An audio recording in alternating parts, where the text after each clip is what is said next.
Welcome to Wealth Talks, where we talk about solutions, money, and other things that create wealth in your life. John, it's great to be back in the studio today. Good morning. Yes, it is. You know, we say we talk about solutions, but sometimes to have a solution, you have to know the history of the problem. And today we're going to talk a little bit about that history. All right. Because one of the things that we notice a lot is that people think that money is some type of evil necessity. You've heard the term filthy lucre and oh, that person's rich, they must be bad person because they're wealthy. That's almost in our genetic being as Westerners, because way back as early as Plato said that money was an evil. And much of the Catholic Church adopted that. Some of the Catholic saints swore never to touch money. Saint Francis of Assisi wouldn't touch money. There's other people, and all the good work that they did. Even Mother Teresa and the good work that she did had a vow of poverty, and that has hurt the work that they could have done. Yes. Not that they didn't do great work. I'm not being judgmental. They did wonderful works and helped many, many people. But how many more people could they have helped had they not had this very Platonian view that money was evil? Yes, I've heard you mention before how many more people Mother Teresa could have helped if she would have had electricity and hot water. Oh, absolutely. And the thing is this did not come from the origins, because the Hebrew people don't have any problem. The Jewish people don't have any problem about money being an evil. It's only those people that have adopted this concept.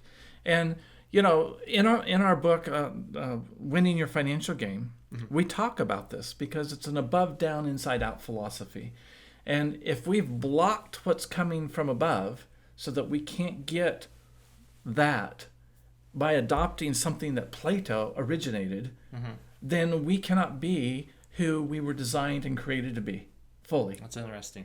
So, we talk about above, down, inside out because it's a philosophy that accepts the fact that, just like King David said, God will give you the desires of your heart. In fact, is the word itself, Deo Sire, which creates the word desire, means God fathered. That's neat. I really like that. Now, that doesn't mean that if someone desires to do bad, evil, wicked things, that God gave him those desires. Right. Because God only gives what's good. But if there are good motives and good intentions and good thoughts, and those all come from God. And even the New Testament confirms this, is that nothing that is good, all things that are good came from God. Nothing that is bad ever did. And so we have to realize that if God gave us a desire to be wealthier financially, that's a good thing. And we shouldn't fight against it. We shouldn't try to accept some, atheistic view that is not a good thing. Right. And so, it's crazy, but we run into this a lot. And one of the areas we run into it is that people are afraid of interest. Yeah, and some of that comes from the Old Testament, where it says, "You shall not charge usury to your brother." How does that fit into the context here? Well, we have to define what usury is. On the old Hebrew law, every 7 years, if you had a debt, it was forgiven.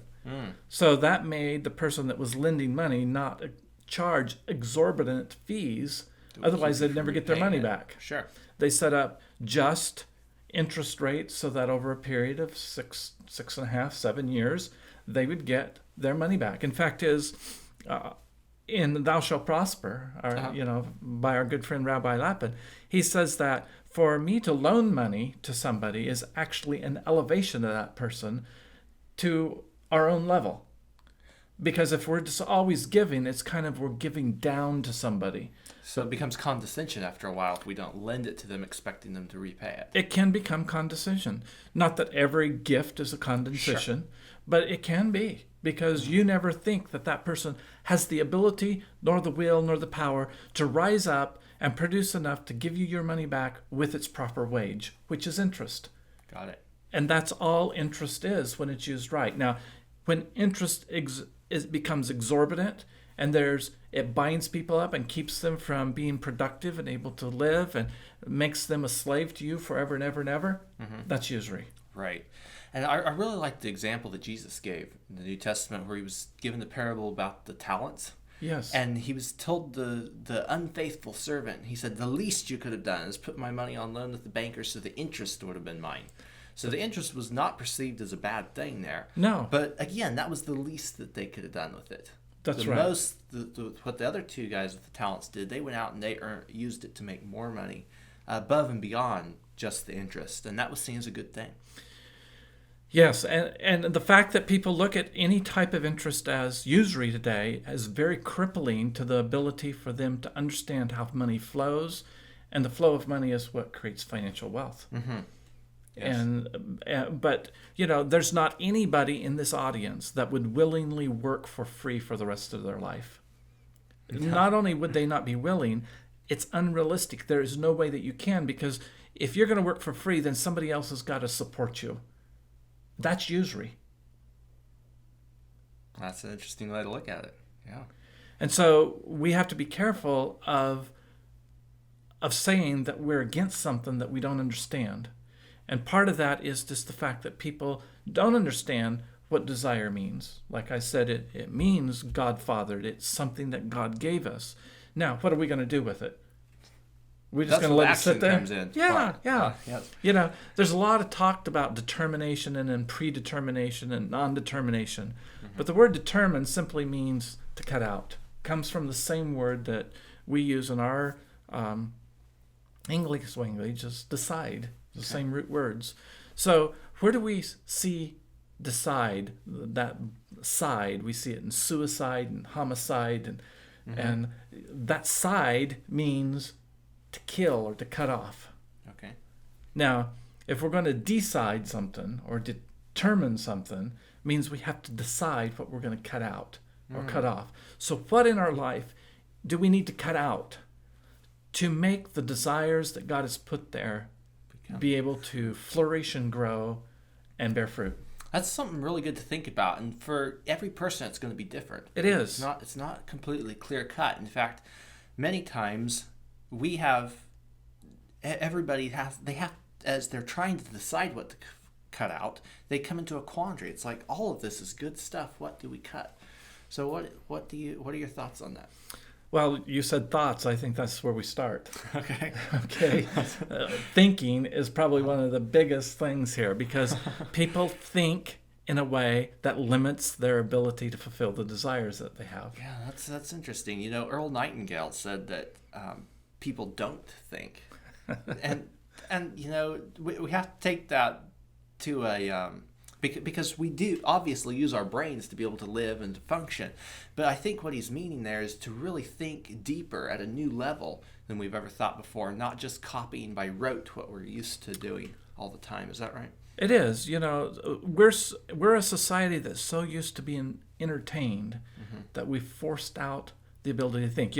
I posted on Facebook a cute little caricature the other day of the Titanic sinking in 2015, and everyone's floating in the ocean with their cell phones out of the water taking a picture of it, because it was entertaining. It's entertaining. That's our whole society today, is we are being entertained rather than thinking. Yes. And so we kind of fill our time and our space that in days gone by people would have time to ponder and consider. We fill our time up with the iPhone, with Facebook, with the news, with so many activities. In fact, if we can't catch someone's attention in 7 seconds or less, we're probably tuned out. Because people are so being used to being entertained rather than to think about anything. And that's not a judgmental statement. That's just a factual statement in marketing that we've come to understand. So how is it that we can overcome the way that we think so that we can think on deeper things and become a different person? Because what we think about is what we become. That's what Earl Nightingale Right. said, and he's absolutely right. Right. So to be able to think like that, it requires some discipline to be It able does. to focus. It does. Now there's two words that discipline, two languages that discipline comes from. There's the French connotation, which means to punish and to repel and to really put down. Mm-hmm. And then there's the Latin deviation of that word, which I prefer, and that is to gain knowledge. Mm.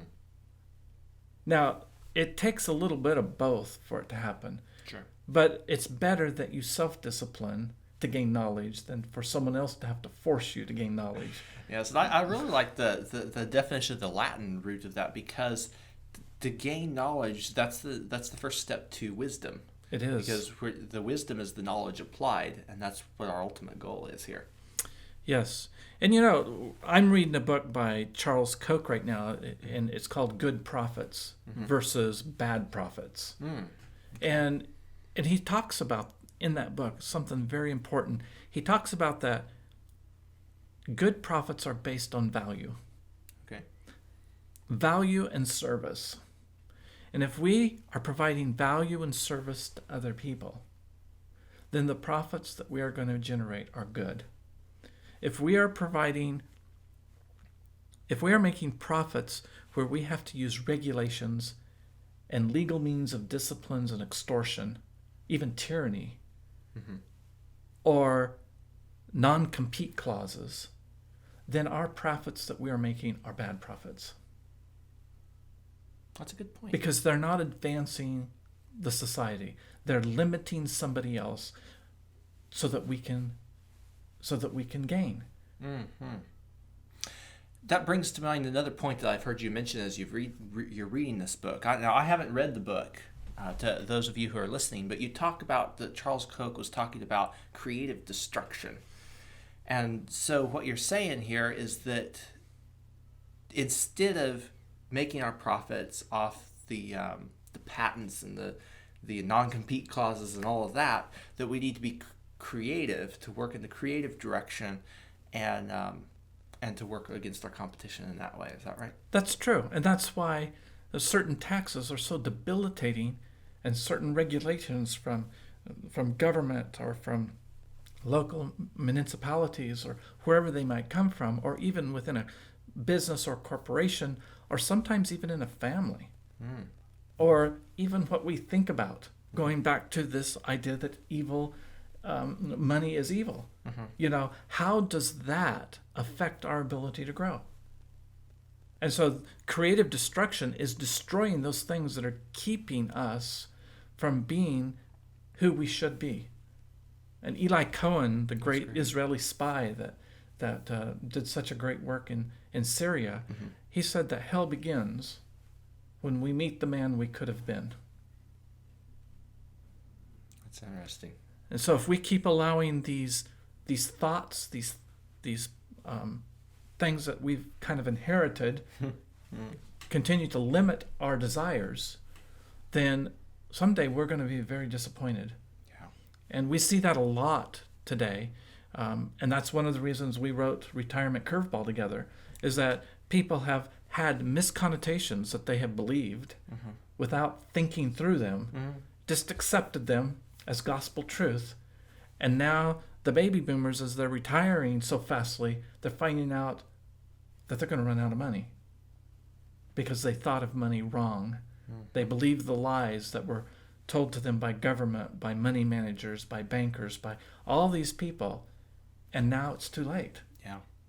So there are a lot of outside curveballs. As we're talking about retirement curveball that keep people from retiring the way that they wanted to. But even the word retirement itself has a curveball that comes with it. That's a huge curveball. And that goes down to our thoughts. And, it's a whole lot easier to control those thoughts than it is to control what happens outside. It is. Why would anyone want to retire? I mean, our purpose here in life is to create value. And how can we create value when we're retired and not producing anything? Yeah. So maybe a better name for retirement is, and we suggested this in Retirement Curveball, is advanced living. Maybe we don't go to the job that we've had all of our life, but we should always stay productive. Yes. So Yes. maybe it's a graduation or a commencement into advanced living rather than a retirement. Because retirement, you retire a pair of shoes or a garment, you throw it away. Right. You retire a car, you get a new one. Yes. You retire a house, and we don't. That's a bad word again. Again, it's what we're thinking, and when we say those words over and over again, what are we really telling our mind? What are we telling We're going to ourselves? stop being productive. That's we're going to start being productive. And so people that do retire, men especially that do retire, have about a lifetime of 3.5 years. Wow. And that makes me think of a story that Jesus also told about the man who's going to kick up his heels, tear down his barn, and build bigger ones, and live happily ever after. Yes. Yeah. So I really like the way Rabbi Lapin comes on that too. Is he's saying that the concept of what most people think of as retirement, being able to go out and play golf every day, or things like that, spend time with the family and with the grandchildren, a lot of those things should be worked into our everyday life so that we're making sure that we have time for those all along the way. Not only do we not know that if we're going to live to be that age, but then when we do get there, now it's easier to go into advanced living. It is. Because we could continue being productive because we've been able to enjoy all the goodies of life all along the way. And we continue to do that. Well, Paul wrote a letter to Timothy. It's in the New Testament. He said, "Do not let anyone look down on you for your youth." And, we recently just read Diedrich Bonhoeffer's biography and how his parents did not let their family talk about frivolous things. You remember that? I do. And then Kirsch Donham was here, and he was talking about frivolity, familiar, fellowship, and freedom. Yeah, That's 4 levels of communication. And if we just focus on the frivolity, the entertainment, we never get to the familiar, to the fellowship, or to the freedom. That's interesting. And so what happened with Diedrich Bonhoeffer is that, and his entire family, is that at a very young ages, they were excelling way above their peers because they had learned to think deeply and to come to truths that were way beyond their years. And, even Diedrich was killed by the German Nazis before he was 40 years of age, but he was way beyond his years at that time. And it was because of that training that he had.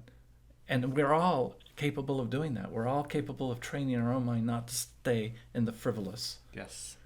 And if we'll move on, we will experience freedom, not just entertainment. That's a good point. Very good to remember, because entertainment brings pleasure for the moment, but not fulfillment for the long term.